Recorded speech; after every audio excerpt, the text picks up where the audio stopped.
मनसे अध्यक्ष राज ठाकरे यांनी ठाण्यात पत्रकारांशी संवाद साधला. पहिल्या पावसात मुंबई तुंबली होती. आजही पाऊस पडत आहे. वाहतूक कोंडीची समस्या लोकांना सहन करावी लागते.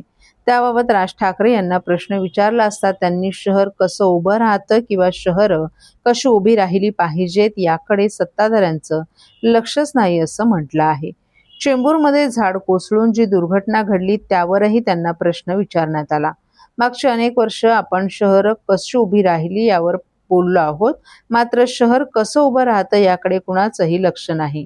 बिल्डरांना प्लॉट द्यायचे, त्यातून पैसे, पैशांतू राजकारण आणि फोडाफोडी एवढंच काम फक्त महाराष्ट्रात सुरू आहे. लोकांना चांगलं आयुष्य मिळावं म्हणून काहीही चाललं नाही.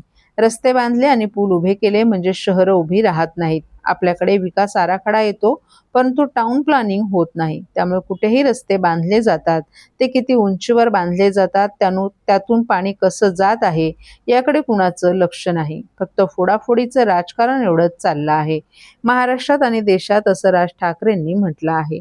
येणाऱ्या काळात सिमेंटच्या जंगलात राहावं लागेल का असं विचारलं असता राज ठाकरे यांनी आता तुम्ही कुठे राहत आहात, आता काय झाडांच्या जंगलात राहता का असा प्रश्न विचारला. महाराष्ट्रात 3 वर्षानंतर निवडणुका आहेत, परंतु आतापासूनच SRAची प्रतिक्रिया सुरू करण्यात आली आहे. या SIRचा सर्वात जास्त फटका पश्चिम बंगाल आणि बिहारला बसला आहे. पश्चिम बंगालमध्ये तब्बल 27 लाख मतं काढली गेली आणि ममता बॅनर्जी यांच्यासारख्या नेत्याला पराभवाला सामोरं जावं लागलं. त्यामुळे ही काही सरळ आणि साधी सोपी गोष्ट नाही.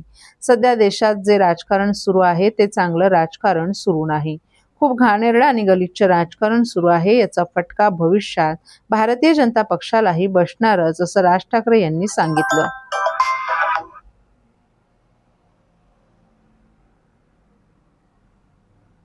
राजकारणाचा पैसा, पैशाबंद राजकारण एवढंच फक्त सुरू आहे महाराष्ट्रामध्ये आणि देशामध्ये.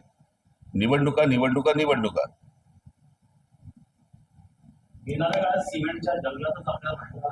आता कुठे राहताय? नाही, आता कुठे राहताय? आता कुठे राहताय? कुठे आता तुम्ही? झाडांच्या जंगलात.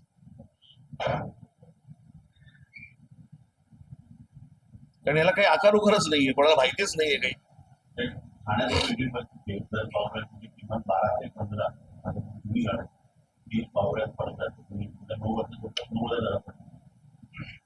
काय करायचं त्याला? तुम्हालाही दिसतोय. मांडा, चॅनल आहेत ना तुमच्याकडे, मांडा. चला चला बोलल्यावरती कंठ फुटला तुला. एवढा बघत बसला होता आपलं. इंटरनल मेट्रो नाही, ठाण्याचा प्रश्न आहे ना विचार. काल लिहिलाय की मी त्याच्यावरती. पेपर फुटलेले आहेत त्याच्यावरती पण लिहिलं. बोललो ना त्याच्यावरती तुम्हाला.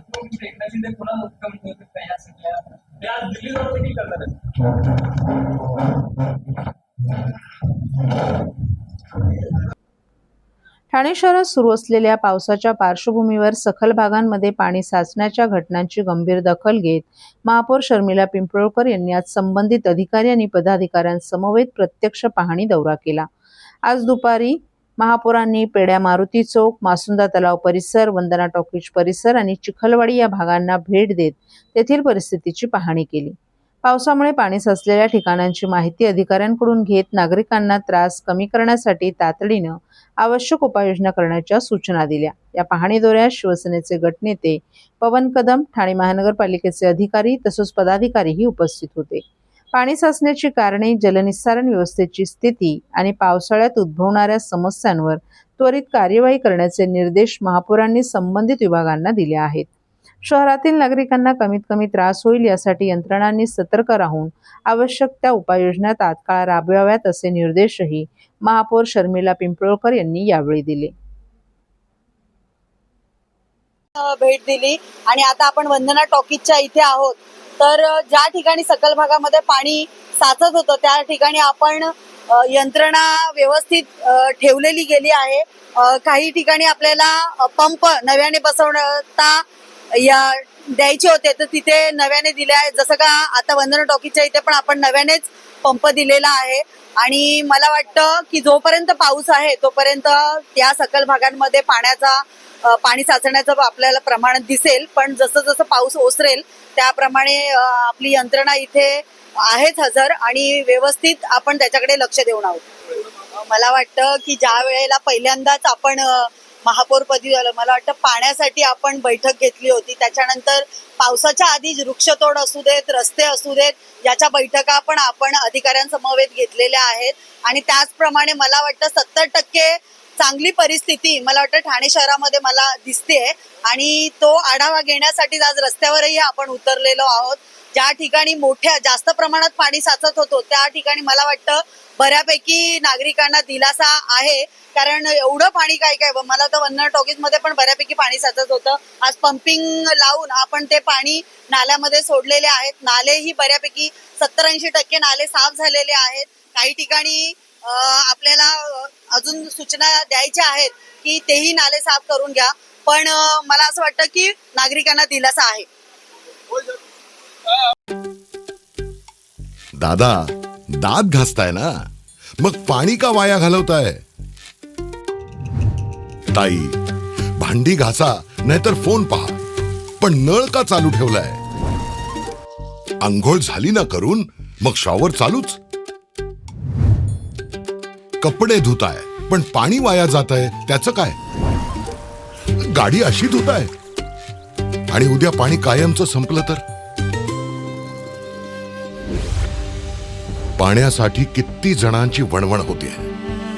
कित्येक कुटुंबांना तर पाणी मिळतही नाहीये. पाणी बोलत नाही, पण आपण त्याची किंमत जाणली पाहिजे.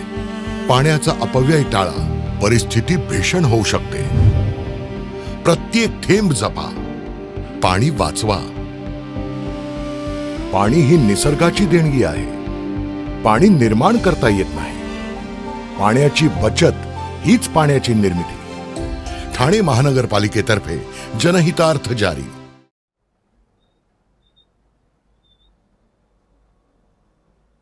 प्रभाग स्तरावरील अतिक्रमण नियंत्रण विभागातील 116 कर्मचाऱ्यांच्या बदल्या.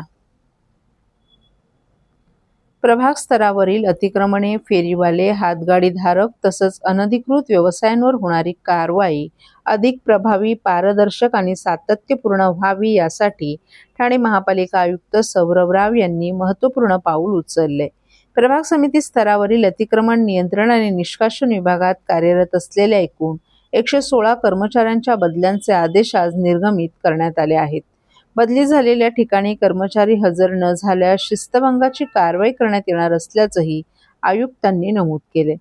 शहरातील विविध भागात अतिक्रमणांविरोधात कठोर आणि नियमित कारवाई करण्याची मागणी नागरिक, लोकप्रतिनिधी तसंच विविध सामाजिक संघटनांकडून सातत्यानं केली जात होती. तसंच अनेक कर्मचारी दीर्घकाळ एकाच प्रभागात कार्यरत असल्याने अतिक्रमण विरोधी मोहिमांमध्ये अपेक्षित सातत्य आणि परिणामकारकता दिसून येत नसल्याबाबतही वारंवार सूचना प्राप्त होत होत्या.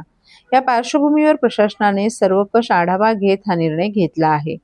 निर्गमित करण्यात आलेल्या आदेशानुसार 9 प्रभाग समित्यांमधील अतिक्रमण नियंत्रण, निष्कासन विभागात कार्यरत असलेल्या वरिष्ठ लिपिक, शिपाई, बिगारी आणि सफाई कर्मचारी अशा विविध पदांवरील एकूण 116 कर्मचाऱ्यांच्या बदल्या करण्यात आल्या आहेत.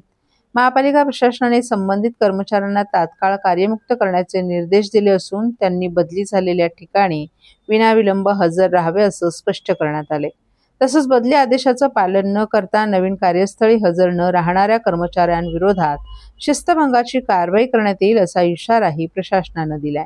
या बदल्यांमुळे प्रभाग स्तरावरील अतिक्रमण नियंत्रण यंत्रणेला अधिक बळ मिळणार असून फेरीवाले, हातगाडीधारक आणि इतर अनधिकृत अतिक्रमणांवर अधिक प्रभावीपणे कारवाई करता येणार आहे. तसंच अतिक्रमणमुक्त रस्ते, पदपथ आणि सार्वजनिक जागा उपलब्ध करून देण्याच्या महापालिकेच्या प्रयत्नांना यामुळे गती मिळेल असा विश्वास प्रशासनाकडून व्यक्त करण्यात आलाय.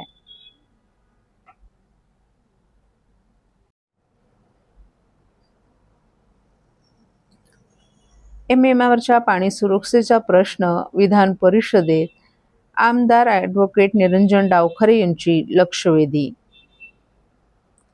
मुंबई महानगर प्रदेशातील वाढती लोकसंख्या, वेगानं होणारं शहरीकरण, वाढती पाणी टंचाई आणि भविष्यातील जलसुरक्षेच्या पार्श्वभूमीवर कोकण पदवीधर मतदारसंघाचे आमदार ॲडव्होकेट निरंजन डावखरे यांनी आज विधान परिषदेत लक्षवेधी सूचनेद्वारे अत्यंत महत्त्वाचे प्रश्न उपस्थित केले. सभागृहात बोलताना आमदार ॲडव्होकेट निरंजन डावखरे यांनी स्पष्ट केलं की पाणी ही नागरिकांची मूलभूत गरज असून नियमित मालमत्ता कर, पाणीपट्टी आणि विविध कर भरूनही नागरिकांना पाण्यासाठी टँकरवर अवलंबून राहावं लागत आहे.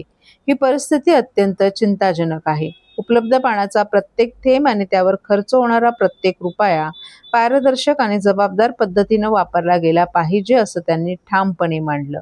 MMR क्षेत्रातील सर्व महानगरपालिकांमध्ये तृतीय पक्षामार्फत जललेखा परीक्षण करून प्रत्यक्ष पाणी गळती, बिनमहसुली पाणी आणि वितरणातील त्रुटी यांचं वस्तुनिष्ठ चित्र समोर आणण्याचीही त्यांनी मागणी केली.